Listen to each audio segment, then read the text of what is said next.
Hello student, स्वागत है आप सभी का हमारे YouTube channel TR maths point में।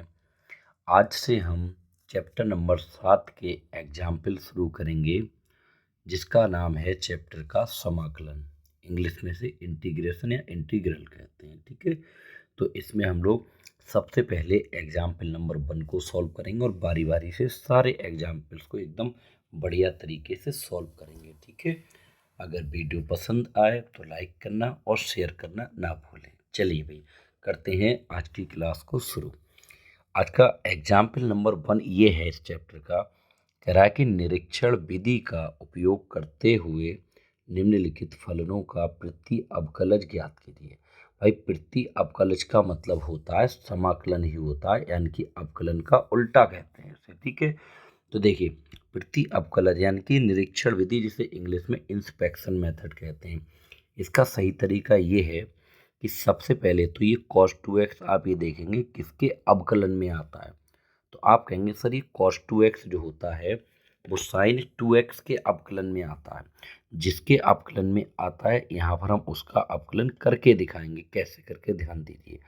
यहाँ पर सबसे पहले आप ऐसे लिखेंगे निरीक्षण विधि से। प्रॉपर हेडिंग डाल के किया करें इस तरीके से। सबसे पहले हेडिंग क्या डालेंगे, तो आप कहेंगे सर निरीक्षण विधि से। यहाँ पर हेडिंग डालिए निरीक्षण विधि से। और निरीक्षण विधि से किसके अवकलन में आता है, तो आप कहेंगे सर ये sin 2x के अवकलन में आता है। तो हम क्या करेंगे, sin 2x का अवकलन यहाँ पर करके दिखाएंगे। जिसके अवकलन में आता है उसी का अवकलन करते हैं। हमें पता है sin 2x का अवकलन होता है cos 2x, लेकिन x के आगे जो 2 दिख रहा है, इस 2 से अवकलन में क्या कर देते हैं, गुणा कर देते हैं। हमें cos 2x का समाकलन चाहिए, तो जिस स्टेप में cos 2x आ रहा है उसे लेफ्ट हैंड साइड में लिख लीजिए ऐसे करके 2, और ये cos 2x और ये बराबर, और ये d/dx और ये sin 2x को आप इस साइड में लिख लीजिए। ठीक है, यहाँ पर क्या करेंगे, यहाँ से cos 2x का हमें करना है समाकलन, तो cos 2x वाली स्टेप को ही केवल इधर रहने दें। 2 जब इधर आएगा तो ये बन जाएगा 1/2 हो जाएगा, 1/2।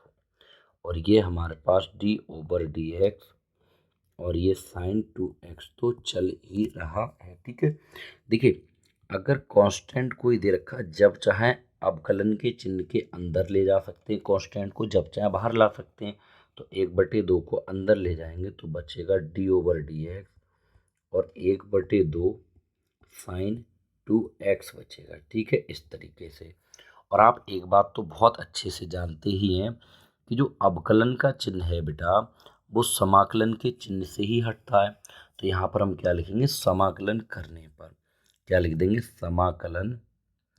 यहाँ लिखेंगे समाकलन करने पर। ये लिखने की बिल्कुल ज़रूरत नहीं कि इसके सापेक्ष में कर रहे हैं, क्योंकि जिसके सापेक्ष में अवकलन है उसी के सापेक्ष में समाकलन होता है। तो यहाँ लिख देंगे समाकलन करने पर। और जैसे ही आप समाकलन करेंगे तो आप एक बात तो बहुत अच्छे से जानते हैं, जैसे ही समाकलन करेंगे तो इधर तो समाकलन का चिन्ह आ जाएगा इस तरीके से, cos 2x। किसके सापेक्ष में कर रहे हैं, x के, तो dx आ जाएगा। समाकलन से ये अवकलन का चिन्ह तो हट जाएगा, तो केवल अपने पास कितना बचेगा, 1/2 और ये sin 2x बचेगा। 1/2 sin 2x ये वाली स्टेप बचेगी। और आपको पता है ये निश्चित समाकलन तो है नहीं, अनिश्चित समाकलन है, तो c कोई भी कांस्टेंट अपनी तरफ से जोड़ देते हैं। इसका मतलब ये cos 2x जो हमें दे रखा है क्वेश्चन, उस cos 2x का समाकलन 1/2 sin 2x प्लस c होता है। ठीक है, इस तरीके से हमें इस क्वेश्चन को करना था। चलिए बच्चों, अब हम इसका सेकेंड पार्ट सॉल्व करते हैं। इसमें हमारे लिए एक क्वेश्चन ये दे रखा है, इसे भी हमें निरीक्षण विधि से ही सॉल्व करना है। कैसे करेंगे, देखिए सबसे पहले आप ये देखिए, जो 3x² है किसके अवकलन में आता है, तो आप कहेंगे x³ में आता है, क्योंकि x³ का ही तो ये अवकलन 3x² होता है। और ये 4x³ किसके अवकलन में आता है, तो आप कहेंगे x⁴ में आता है। तो सबसे पहले तो इस तरीके से हेडिंग डाला करें निरीक्षण विधि से, निरीक्षण विधि से, निरीक्षण विधि से। बाई इंस्पेक्शन मेथड, निरीक्षण विधि से। ये जिसके अपकलन में आता है उसका अपकलन करके दिखाएंगे, ठीक है। तो हमें पता है 3x² आता है x³ में, 3 के अपकलन में, और 4x³ आता है x³ के अपकलन में। जिसमें आता है उसका यहाँ पर आप अपकलन करके दिखाइए d/dx। आपको पता है कि x³ का x के सापेक्ष में अपकलन 3x² होता है, घात शुरू में आ जाती है और एक घात कम हो जाती है। ऐसे ही x³ का x के सापेक्ष में अपकलन होता है 4x³। अब ये 3x² प्लस 4x³ इसका समाकलन करना है, तो उस वाली स्टेप को इस साइड में ले आओ, अर्थात साइड को चेंज कर लेंगे। तो ये हो जाएगा 3x² प्लस का 4x³ इधर, और इस वाले पद को इधर ले आइए d/dx, और ब्रैकेट में x³ और प्लस x³ अपने पास चल रहा है। और आपको पता है ये अवकलन का चिन्ह केवल और केवल समाकलन से ही हट पाएगा। तो यहाँ पर लिख देंगे समाकलन करने पर, क्या लिख देंगे, समाकलन करने पर। जब हम समाकलन करेंगे इसका, तो ध्यान देने की कोशिश करिए, ये कुछ इस तरीके से हो जाएगा। आप समझदार हैं, जब हम समाकलन करेंगे तो इधर तो समाकलन का चिन्ह आ जाएगा, तो इधर समाकलन का चिन्ह लगाइए। ये है 3x² और प्लस 4x³ किसके सापेक्ष में करना, तो आप कहेंगे सर x के सापेक्ष में अवकलन है, तो x के सापेक्ष में करना, dx लगाइए। और समाकलन करेंगे तो समाकलन से अवकलन का चिन्ह हट जाता है, तो केवल कितना आ जाएगा अपने पास, x³ प्लस x³ आ जाएगा, ठीक है, इस तरीके से। और c अपनी तरफ से कोई भी कांस्टेंट क्या करते हैं भाई, इस तरीके से जोड़ देते हैं। तो ये हमारा इस क्वेश्चन का आंसर हो जाएगा। चलिए बच्चों, एक नेक्स्ट क्वेश्चन देखते हैं, नेक्स्ट पार्ट। इसे भी हमें निरीक्षण विधि से इसका समाकलन करना है। तो यहाँ पर सबसे पहले आप ऐसे करके प्रॉपर हेडिंग डाला करें कि निरीक्षण विधि से, निरीक्षण विधि से प्रॉपर हेडिंग डाल के क्या करें, कोई भी चीज़ इधर उधर टिड़ी बिड़ी नहीं रखते हैं। और निरीक्षण विधि से हमें ये देखना पड़ता है कि ये 1/x किसके अपकलन में आता है, तो आप कहेंगे सर 1/x जो था वो log x के अपकलन में आता है। तो जिसके अपकलन में आता है उसका यहाँ अपकलन करके दिखाएंगे d/dx, और ये हमारे पास log x।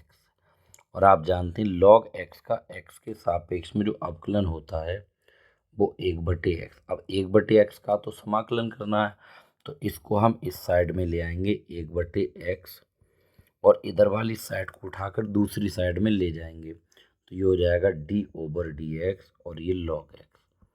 आपको पता समाकलन करके दिखाना है, तो यहाँ लिखेंगे समाकलन करने पर, क्या लिख देंगे, इस तरीके से समाकलन, समाकलन करने पर। और जैसे हम लोग समाकलन करेंगे तो आपको पता है अच्छे से, इधर तो हमारे पास आ जाएगा समाकलन का चिन्ह इस तरीके से, इधर तो समाकलन का चिन्ह आ जाएगा 1/x, और ये dx बराबर, और समाकलन से अवकलन का चिन्ह हट जाएगा, तो हमारे पास केवल और केवल log x बचेगा, और c अपनी तरफ से कोई कांस्टेंट जोड़ देते हैं। इसका मतलब है log x प्लस c लिख सकते हैं, या इसे एक तरीका और है लिखने का। देखिए भी, जहाँ पर log आता है तो log की संख्या तुरंत किस में लिख देते हैं, मॉड में लिख सकते हैं, और प्लस का c, क्योंकि log की संख्या कभी भी माइनस की नहीं होती, और मॉड केवल ये बताता है कि इसका जो log की संख्या वो क्या की है, प्लस की है। तो इस तरीके से हमारे पास ये इस क्वेश्चन का आंसर हो जाएगा। चलिए देखते हैं नेक्स्ट क्वेश्चन। क्वेश्चन नंबर 2 इस तरीके से हमसे कहा गया है, एग्जाम्पल नंबर 2, बल्कि निम्नलिखित समाकलनों को ज्ञात कीजिए। यहाँ पर निरीक्षण विधि का यूज करना जरूरी नहीं है, ठीक है, वो तो एक मेथड था, उन्होंने कहा तो कर दिया। जब निरीक्षण विधि नहीं कहेगा तो क्वेश्चन को कैसे करना चाहिए, ध्यान देने की कोशिश करना थोड़ा। सबसे पहले तो आप क्वेश्चन को उतारिए, क्वेश्चन क्या दिया है। क्वेश्चन दिया है x³ माइनस 1 और बटे में x², और ये dx। देखिए, जब भी अंश में एक से ज़्यादा पद प्लस और माइनस में लिखे हो और हर में केवल एक पद लिखा हो या गुणा में पद लिखे हो, तो तुरंत पदों को हम क्या कर लेते हैं, अलग अलग कर लेते हैं। कैसे अलग अलग? जब पदों को अलग अलग करते हैं तो ब्रैकेट में, इसका मतलब होता है कि x की घात 3 इसके बटे में एक्स स्क्वायर है, और माइनस का 1 इसके बटे में भी कितना है, एक्स स्क्वायर है। इस तरीके से अलग अलग कर लेते हैं। फिर हम क्या करेंगे, आप इसके बाद समझदार हैं, पदों को अलग अलग करना है, जो चीज़ कट रही उसे काटी। यहाँ पर एक्स स्क्वायर है, एक्स 2 बार है और यहाँ 3 बार है, तो एक्स स्क्वायर से घात कट जाएगी। लेकिन किसके सापेक्ष में समाकलन हो रहा है, आप कहेंगे एक्स के सापेक्ष में। यहाँ पर क्या करेंगे, समाकलन का चिन्ह भी अलग अलग कर दीजिए, तो यहाँ बचेगा केवल एक्स और ये डी एक्स माइनस यहाँ बच जाएगा 1/x स्क्वायर और dx। आपको एक बात अच्छे से पता, अगर बटे में चर दिखे कहीं पर और चर की घात 1 के अलावा कुछ और हो, तो हमेशा याद रखिए कि उस पद को हमेशा अंश में ले जाकर तब समाकलन किया जाता है। तो इसका तो समाकलन डायरेक्ट हो जाएगा। देखिए x के सापेक्ष में जो समाकलन होगा वो होता है बेटा एक्स स्क्वायर बटे 2, जितनी घात उसमें एक जोड़ देते हैं, जोड़ने के बाद जो घात मिलती है उसी से भाग, इसे ऊपर ले जाइए, ऊपर ले जाएंगे तो x की घात -2 हो जाएगी इंटू डी एक्स। ठीक है, आप ये जानते ही हैं। ये तो अपने पास एक्स स्क्वायर बटे 2, जब तक सभी पदों का समाकलन नहीं हो जाता तब तक कांस्टेंट नहीं जोड़ते। यहाँ पर x की घात -2 है, इसमें एक जोड़ दो और जोड़ने के बाद ये जो घात मिली है इसी घात से भाग कर दो, कितनी है -2 और प्लस का 1। अब देखिए इस पद का भी समाकलन हो गया, इस पद का भी हो गया समाकलन, तो इसका मतलब ये है कि हमारे पास सी कोई भी कांस्टेंट यहाँ पर जोड़ देंगे। इसे सॉल्व कर लीजिए। जब इसे सॉल्व करेंगे ना तो ये कुछ इस तरीके से आएगा। ये तो एक्स स्क्वायर बटे 2 है ही अपने पास, और x की घात देखिए -2 और प्लस का 1, तो माइनस के ज़्यादा है, तो x की घात -1 और नीचे -2 और प्लस का 1 माइनस के ज़्यादा है। इसका मतलब माइनस का 1 बचेगा और प्लस का c तो चल रहा है। मेरी बात थोड़ी सी और समझने की आप लोग कोशिश करिए। जब और इसे समझेंगे तो ये यहाँ तो एक्स स्क्वायर बटे 2 है ही अपने पास, माइनस ये माइनस और ये वाला माइनस क्या हो जाएगा, तो आप कहेंगे सर ये प्लस हो जाएगा। और ये देखिए x की घात -1 है, बटे में लाएंगे तो प्लस की हो जाएगी, इसे हम लिख सकते हैं 1/x लिख सकते हैं और प्लस का c।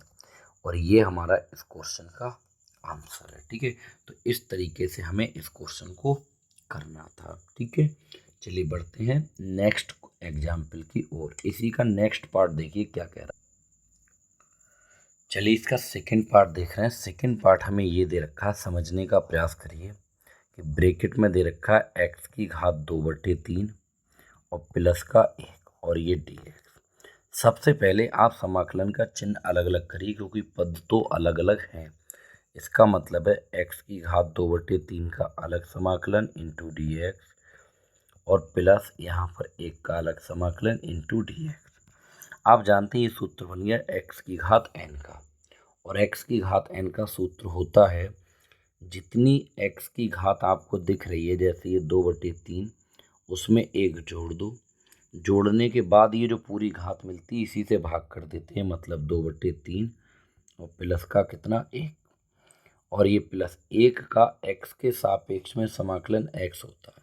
सभी पदों का समाकलन हो गया तो कोई भी कांस्टेंट से हम अपनी तरफ से यहाँ पर जोड़ देंगे। ठीक है, इसको इस स्टेप को थोड़ा समझिए। 3 एकम हो जाएगा 3 और 2 कितना हो जाएगा 5। जब एलसीएम लेके सॉल्व करेंगे तो यहाँ x की घात आ जाएगी 5/2 और नीचे भी अपने पास हो जाएगा 5/2 नहीं बल्कि 5/3। कितना आ जाएगा बेटा 5/3, और नीचे भी अपने पास कितना आ जाएगा 5/3 आ जाएगा, और ये प्लस का x और प्लस c तो अपने पास चल ही रहा है। ठीक है, आगे देखिए जब हम इसे सॉल्व करेंगे तो थोड़ा सा ध्यान देने की कोशिश करिए, कुछ इस तरीके से आ जाएगा। देखिए कैलकुलेट करिए इसे, तो आप कहेंगे सर जब हम इसे कैलकुलेट करेंगे तो ये हमारे पास 3 तो पलट के ऊपर चला जाएगा। 3 पलट के कहाँ चला जाएगा ऊपर। जैसे 3 ऊपर चला जाएगा तो ये कुछ हमारे पास इस तरीके से आ जाएगा। ध्यान दीजिए थोड़ा सा, हमारे पास आ जाएगा 3 तो ऊपर आ जाएगा, तो 3 और बटे में 5, और यहाँ x की घात कितनी है, तो आप कहेंगे सर 5/3 है, और प्लस का x और प्लस का c अपने पास है, और ये हमारा इस क्वेश्चन का आंसर हो जाएगा, कंप्लीट सॉल्यूशन। अब सारे बच्चे एक बार बताइए कि यहाँ तक किसी को कोई दिक्कत है?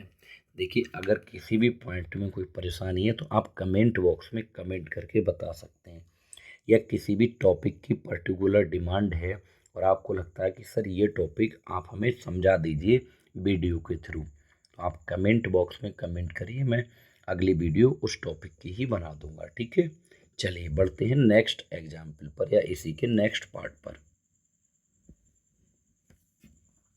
चलिए पार्ट नंबर 3 सॉल्व करते हैं। पार्ट नंबर 3 दे रखा, ब्रैकेट में x की घात 2/3 है, प्लस 2e की घात x है, और -1/x, और ये कितना है, तो आप कहेंगे सर ये dx है। सबसे पहले पदों को अलग अलग करिए। इसका मतलब है x की घात 2/3 और ये dx। देखिए, दो ये कांस्टेंट है, कांस्टेंट का ना अवकलन होता है ना ही समाकलन, इसे बाहर निकाल लेते हैं। केवल और केवल समाकलन किसका होगा, तो आप कहेंगे सर e की घात x और ये dx, और यहाँ माइनस है तो माइनस लगाइए, और यहाँ समाकलन किसका होगा, 1/x का, वो भी किसके, x के सापेक्ष में। ठीक है, अभी देखिए ये तो x की घात n का सूत्र बन गया, मतलब इसकी जितनी घात है वो तो भाई जितनी घात है उसमें एक जोड़ देंगे, 2/3 प्लस 1, जोड़ने के बाद ये जो घात मिलती है इसी से हम लोग भाग कर देते हैं, बटे में 2/3 और प्लस 1 से क्या कर देंगे, भाग। ठीक है, प्लस का 2, और e की घात x का x के सापेक्ष में समाकलन e की घात x ही रहता है, माइनस 1/x का x के सापेक्ष में समाकलन लॉग मोड ऑफ x। पहचानेंगे कैसे कि लॉग का सूत्र है, बटे में अगर ये चर दिख रहा है इसकी घात 1 दिख रही है तो मतलब ये लॉग का सूत्र होता है, तो ये होता है लॉग, और लॉग जहाँ आता है वहाँ पर बच्चों मॉड जरूर लगता है, क्योंकि लॉग की संख्या कभी भी माइनस में नहीं हो सकती। लॉग मॉड ऑफ x, और सभी पदों का समाकलन हो गया, तो प्लस का c, एनी कांस्टेंट यानी कि कोई भी कांस्टेंट हम अपनी तरफ से जोड़ देंगे। ठीक है, अब मेरी बात समझिए, देखिए मेरी बात को समझने का प्रयास करना थोड़ी। ये 3 पलट, ये देखिए पहले तो सॉल्व कर लीजिए, इसे सॉल्व करेंगे तो ये 3 एकम हो जाएगा 3, और 3 में 2 जोड़ेंगे तो 3 2 5, यानी 5/3। ऊपर आ जाएगा x की घात 5 और बटे में 3, और नीचे अपने पास नीचे भी सॉल्व करेंगे, 3 एकम 3 और 2 कितना 5, तो ये आ जाएगा 5/3, और ये प्लस का अपने पास 2e की घात x तो चल रहा है, और माइनस का लॉग मॉड ऑफ x यानी x का मापांक प्लस c। जब इसे और सॉल्व करेंगे तो आप समझदार हैं, ये वाली संख्या पलट के कहाँ जाएगी, ऊपर। जैसी ऊपर आएगी तो ये अपने पास हो जाएगा 3x की घात 5/3, और बटे में कितना आ जाएगा, तो आप कहेंगे सर इससे अच्छा है इसको ऐसे करके लिखिए तो ज़्यादा अच्छा रहेगा।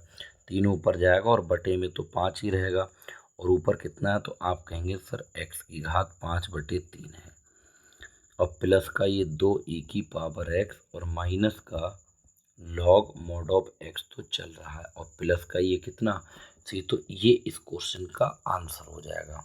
ठीक है, तो सारे बच्चे अगर समझ में आ रहे हैं तो वीडियो को लाइक ज़रूर करना और शेयर भी करना। ठीक है, क्योंकि शेयर करेंगे तो इससे क्या होगा, आपके इस YouTube चैनल से और भी बच्चे जुड़ जाएंगे, जो कि मैं आगे आने पर ये सारे एग्जाम्पल्स कराऊंगा NCERT के, और साथ ही साथ में प्रैक्टिस सेट भी हम लोग लगाना शुरू कर देंगे कुछ दिनों के बाद। ठीक है, चलिए बढ़ते हैं नेक्स्ट एग्जाम्पल पर।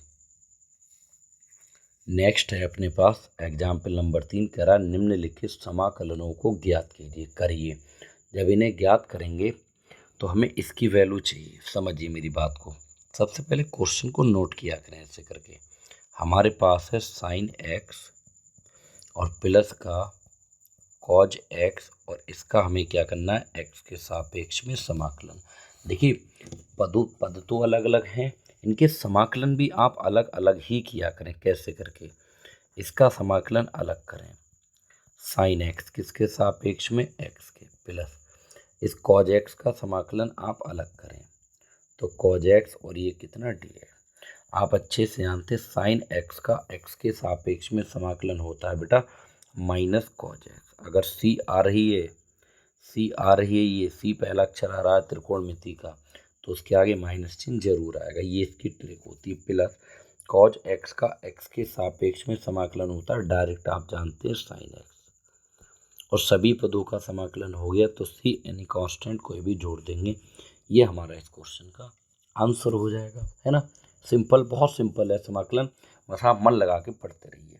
चलिए बढ़ते हैं नेक्स्ट क्वेश्चन पे। नेक्स्ट पार्ट अपने पास ये है, क्वेश्चन ये दे रखा है हमें, सबसे पहले समझिए, नोट करिए क्वेश्चन को। क्वेश्चन दे रखा है हमें कॉसेक एक्स और ब्रैकेट में दे रखा है कॉसेक एक्स और प्लस का कितना, तो आप कहेंगे सर प्लस का कॉट एक्स दे रखा है और ये हमारे पास कितना डी है। सबसे पहले तो अगर बाहर कोई पद है तो उसकी इस ब्रैकेट के अंदर हम क्या करेंगे, गुणा करिए। कॉसेक एक्स की गुणा कॉसेक एक्स से करेंगे तो ये हो जाएगा कॉसेक स्क्वायर एक्स हो जाएगा, प्लस और कॉसेक एक्स की गुणा कॉट एक्स से करेंगे तो ये हो जाएगा अपने पास कॉसेक एक्स और इंटू कॉट एक्स हो जाएगा, ये हो जाएगा। और ये डी एक्स तो चल ही रहा है। जब आप समाकलन किया करें तो पदों को अलग अलग, तो ये पद तो है ही, समाकलन के चिन्ह भी अलग कर लिया करें ऐसे करके कि कॉसेक स्क्वायर एक्स का एक्स के सापेक्ष में अलग समाकलन, प्लस और कॉसेक एक्स और इंटू कॉट एक्स का एक्स के सापेक्ष में अलग समाकलन। कॉसेक स्क्वायर एक्स का एक्स के सापेक्ष में समाकलन होता है बेटा माइनस का कॉट एक्स होता है, और cosec x into cot x का समाकलन होता है माइनस का कॉसेक एक्स, और माइनस की संख्या ऐसे करके ब्रैकेट में लिखते हैं। सभी पदों का समाकलन हो गया तो सी एनी कांस्टेंट, कोई भी कांस्टेंट जोड़ सकते हैं, ठीक है। जब इसे और कैलकुलेट करेंगे तो ये हमारे पास माइनस का कॉट एक्स तो है ही है, और ये प्लस और माइनस ये क्या हो जाएगा, तो आप कहेंगे सर माइनस हो जाएगा, और ये कॉसेक एक्स और ये प्लस का कितना सी। तो इस तरीके से ये हमारा इस क्वेश्चन का आंसर हो जाएगा, ठीक है। क्लियर है सभी का। चलिए बढ़ते हैं इससे नेक्स्ट क्वेश्चन पे। नेक्स्ट क्वेश्चन अपने पास इस तरीके से, थोड़ा सा ध्यान देने की कोशिश करिए। इसका थर्ड पार्ट इस तरीके से है, देखिए क्वेश्चन हमें दे रखा है कि 1 माइनस साइन एक्स, बहुत ही प्यारा क्वेश्चन है ये, देखिए भी बटे में कॉज स्क्वायर एक्स और एक्स के सापेक्ष में समाकलन करना है। मैंने आपको बताया, अगर याद हो, कि ऊपर अगर एक से ज़्यादा पद प्लस या माइनस में लिखे हों और नीचे खाली एक पद लिखा हो, या एक से ज़्यादा पद गुणा में लिखे हों, तो तुरंत हम पदों को क्या कर लेते हैं, अलग अलग कर लेते हैं। कैसे करके, इसका मतलब होता है कि एक के बटे में कॉज स्क्वायर एक्स है और माइनस साइन एक्स के बटे में भी कितना है, तो आप कहेंगे सर कॉज स्क्वायर एक्स है। जब भी पदों को अलग अलग करते हैं तो अपने दिमाग में एक चीज़ बिठा लीजिए बेटा कि हमेशा हर्ष क्या रहता है, दोनों का सेम रहता है, समान रहता है, ठीक है। अब समझिए, ये हमारे पास क्या है, तो आप कहेंगे सर 1/, कॉज स्क्वायर एक्स होता है सेक स्क्वायर एक्स होता है, माइनस, देखिए ये स्टेप बेटा बड़ी पॉपुलर स्टेप है, बहुत ही चर्चित है, ये बार बार रिपीट होती है। इसे कैसे सेट करते हैं, ध्यान दीजिए। बटे में कॉज एक्स 2 बार है तो इसे लिख सकते हैं 1/, कॉज एक्स, और इनटू लिख सकते हैं साइन एक्स बटे कॉज एक्स, ऐसे लिखा जा सकता है। आप कहेंगे सर ऐसे कैसे, क्योंकि कॉज एक्स की कॉज एक्स से गुणा करोगे वापस हमें कॉज स्क्वायर एक्स मिल जाएगा, और ऊपर वालों की ऊपर वालों से करेंगे यानी साइन एक्स एक हम साइन एक्स मिल जाएगा, सिंपल है। ऐसा इसलिए किया, ये डायरेक्ट फॉर्मूले बनने वाले हैं। देखिए भाई, इस साइड में अपने पास यहाँ तो ये सेक स्क्वायर एक्स और माइनस 1/, कॉज एक्स क्या होता है, तो आप कहेंगे सर ये सेक एक्स होता है, इंटू साइन एक्स बटे कॉज एक्स क्या होता है, तो आप कहेंगे सर ये टेन एक्स होता है, और ये डी एक्स तो अपने पास चल ही रहा है। अब इनके समाकलन के चिन्ह अलग अलग कर दीजिए ऐसे करके, इस सेक स्क्वायर एक्स का एक्स के सापेक्ष में अलग करिए समाकलन माइनस, और ये sec x into tan x का एक्स के सापेक्ष में अलग कर दीजिए। और आप अच्छे से जानते हैं सेक स्क्वायर एक्स का एक्स के सापेक्ष में जो समाकलन होता है वो टेन एक्स होता है माइनस, और sec x into tan x का जो समाकलन होता है वो सेक एक्स होता है। क्या होता है? सेक एक्स, और प्लस का सी, कोई भी कांस्टेंट हम अपनी तरफ से जोड़ देंगे। ठीक है, तो इस तरीके से हमें इस क्वेश्चन को क्या करना था भाई? सॉल्व करना था। तो बताइए, यहाँ तक किसी को कोई दिक्कत हो तो एक बार कमेंट करके मुझे ज़रूर बता देना। ठीक है, एग्जाम्पल नंबर 4 देखिए, बड़ा ही प्यारा एग्जाम्पल, बहुत अच्छा एग्जाम्पल है। ठीक है, क्वेश्चन ये कह रहा है, देखिए एग्जाम्पल नंबर 4 कह रहा है एफ ऑफ एक्स बराबर दिस इतना द्वारा परिभाषित फलन एफ का प्रति अवकलज कैपिटल एफ है। देखिए यहाँ क्या है, ये बात समझिए, स्मॉल एफ का प्रति अवकलज का मतलब समाकलन दे रखा है बेटा कैपिटल एफ, यानी स्मॉल एफ का जब हम समाकलन करेंगे तो वो किस में बदल जाएगा? कैपिटल एफ में। कह रहा है ज्ञात कीजिए जहाँ एफ ऑफ जीरो बराबर 3 है, और एफ कौन सा वाला है? तो आप कहेंगे कैपिटल एफ है, और कैपिटल एफ का मतलब होता है उसका जो समाकलन करके आया है वो वाला पद है। ठीक है, इसमें समझने का प्रयास करिए थोड़ा। कैसे सॉल्व करेंगे? सबसे पहले तो जो फंक्शन दे रखा है आप उसे नोट करिए। हमें फंक्शन दे रखा है एफ ऑफ एक्स बराबर स्मॉल एफ ऑफ एक्स बराबर 4x³ माइनस का 6। ठीक है, यहाँ लिखेंगे समाकलन करने पर। ठीक है, क्या लिखेंगे भाई? समाकलन किसके सापेक्ष? एक्स के। तो यहाँ लिखेंगे एक्स के सापेक्ष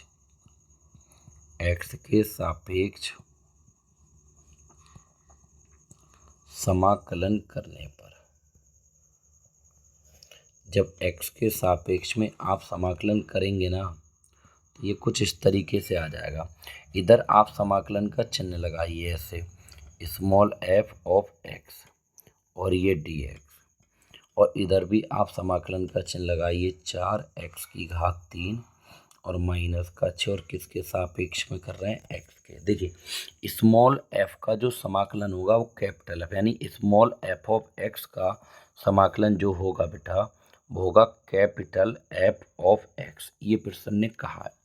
बराबर इनके समाकलन के चिन्ह अलग अलग करो तो 4 कांस्टेंट है, ये कांस्टेंट बाहर आ जाएगा ऐसे, तो यहाँ बचेगा केवल कितना? तो आप कहेंगे सर यहाँ केवल x³ बचेगा, और x के सापेक्ष में करना है इसका समाकलन माइनस 6 कांस्टेंट है, इसे आप बाहर निकाल लीजिए। केवल और केवल किसका समाकलन? आप कहेंगे 6 बाहर निकल गए यहाँ से, तो यहाँ बचेगा 1 इंटू डी एक्स।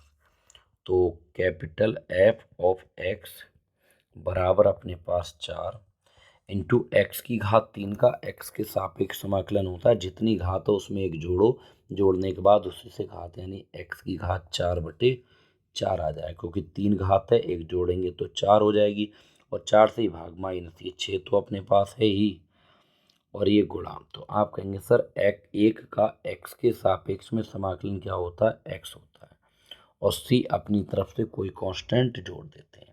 यहाँ से अगर सही से देखें तो 4 से ये वाला 4 कट जाएगा, जब 4 से ये वाला 4 कट ही जाएगा तो हमारे पास ये कितना आ गया? तो आप कहेंगे सर इधर कैपिटल एफ ऑफ एक्स बराबर इधर बच जाएगा x⁴ माइनस का 6x और प्लस का c।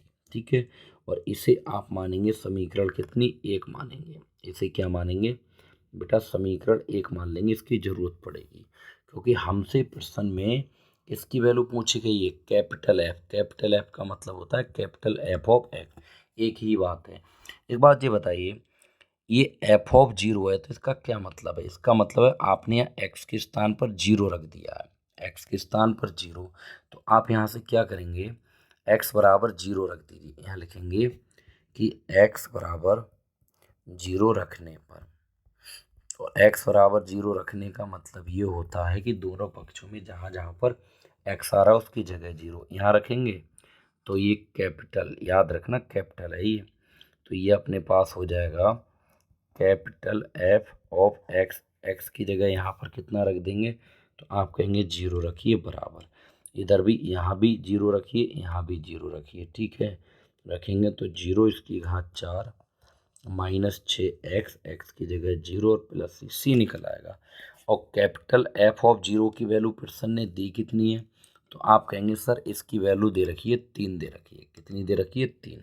तो हम इसके स्थान पर क्या करेंगे, इस तरीके से 3 लगा देंगे, इसके स्थान पर 3। और 0 की कितनी भी घात उसका मान 0, 6 की 0 से गुणा 0 प्लस c में 0 जोड़ो या घटाओ तो आना c है, तो इधर c आ गया और c की वैल्यू यहाँ से कितनी आ गई, तो आप कहेंगे सर 3 आ जाएगी। c की वैल्यू कितनी आ जाएगी, आप कहेंगे सर कितनी, 3 आ जाएगी। जब c की वैल्यू ये 3 निकल के आ गई तो इसका मतलब ये हुआ, अब ये c का मान उठाकर रख देंगे कहाँ पर, समीकरण 1 में रख देंगे। जैसे ही समीकरण में रखेंगे तुरंत हमारा एफ ऑफ एक्स निकल के आ जाएगा। समझ रहे हैं मेरी बात को? तो यहाँ लिखेंगे कि क्योंकि c का मान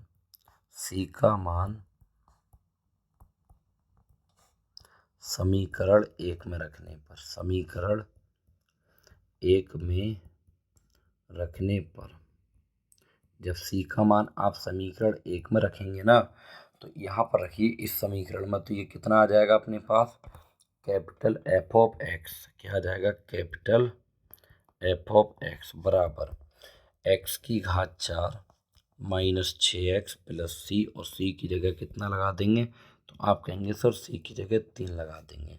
तो इस तरीके से हमारे पास ये इस क्वेश्चन का आंसर हो जाएगा जो हमसे प्रश्न ने पूछा था। अब एक बार मुझे सारे बच्चे कमेंट करके बताइए कि यहाँ तक किसी भी बच्चे को कोई दिक्कत है या नहीं, यस और नो बताइए, सारे बच्चे कमेंट करिए। ये हमारा आंसर हो जाएगा इस तरीके से, कमेंट करके बताइए। अगर कोई दिक्कत हो तो कमेंट करिए, ठीक है। कुछ दिनों के बाद बेटा क्लास आपकी शाम को लाइव हुआ करेगी, उसकी टाइमिंग हम लोग बता देंगे।